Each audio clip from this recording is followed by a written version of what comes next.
It's not fun for me to analyze shit, to see shit and comment on it. But seemingly that's what I have to do. So here we go. And well, it's an awkward defense, but nothing really that can be complained about. All pretty linear, well contained, controlled moves. Not trying to do anything too fancy, just keeping it simple. Okay, maybe this was a bit unnecessary. Um, like why not a move like f5,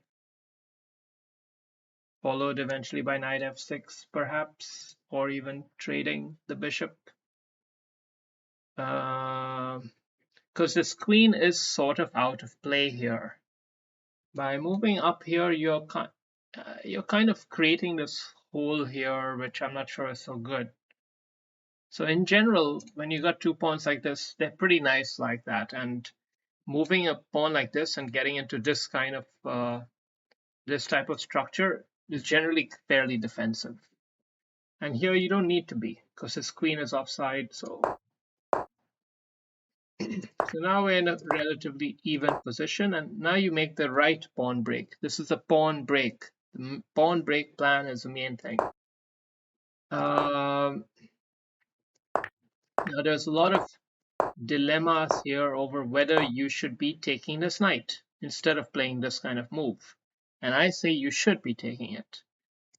Mainly because this bishop in this position isn't going to have that much scope. So why not trade it off and then get your knight into the game, do something, I don't know. Of course, in this game it worked out in your favor because he blundered next move and you capitalized on it.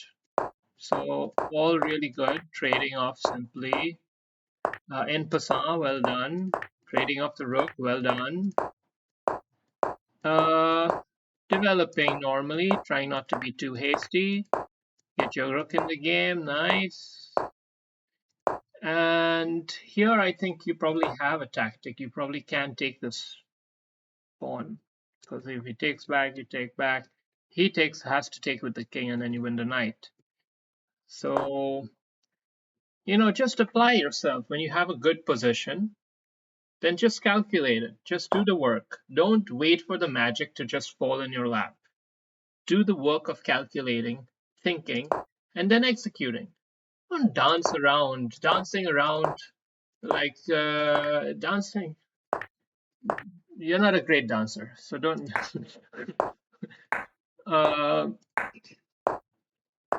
This is all right. It's all fine, but it's like such a chore to watch this. And you probably enjoyed it. Did you? Did you feel this? Anyway, next game. All fair and good until h3. h3 is the classic, hey, I have white and I have the advantage. I don't want that. I don't want the advantage. It's too much for me. So that's what h3 is. And here's another lovely one, a3.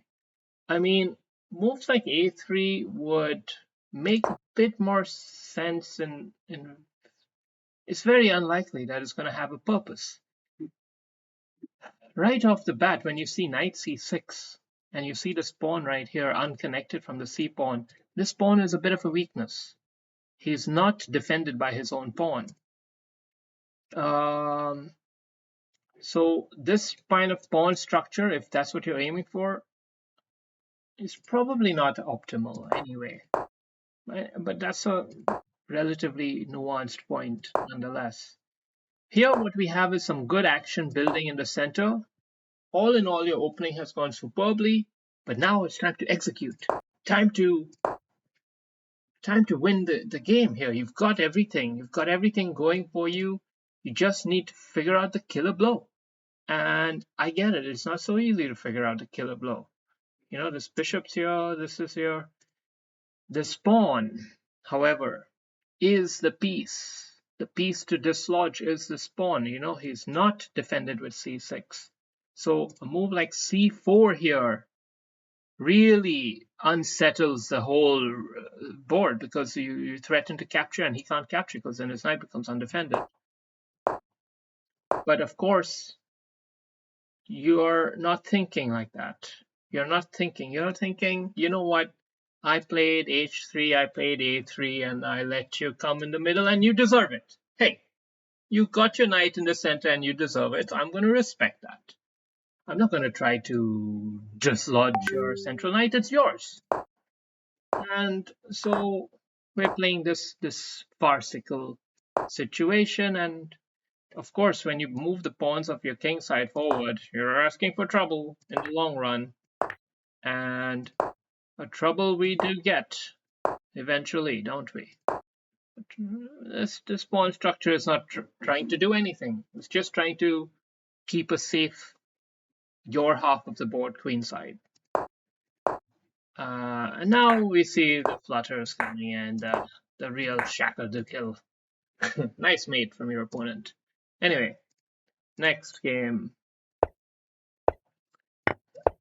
This one was somewhat atypical, and this c4 here is a bit weird, frankly.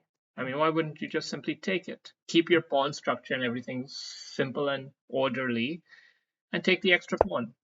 Here, I mean, I don't know what kind of chess you guys are putting on here, but it's one hell of a fucked up show. So anyway, this is what we got, and this is what we have. What it looks like is a position where you have even material as black. But your pawn structure is slightly weird because of this isolated pawn and your bishop being blocked, and hence your disconnected rooks. So that's the first order of the day, and rightly so you do that. Okay, some prophylaxis. This is probably unnecessary. Bishop here right away is just fine. Followed by rook here. Some shit like that. Anyway, no big deals. We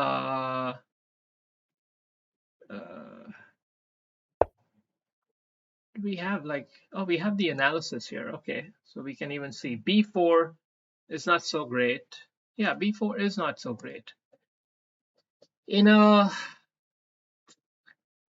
situation like this, you want to solidify your setup first. So get your rooks and your bishops into better squares, then make some pawn advances. Now you're advancing prematurely, and this kind of trade is also not optimal. You're allowing him to take on his turns, putting your knight at the edge of the board.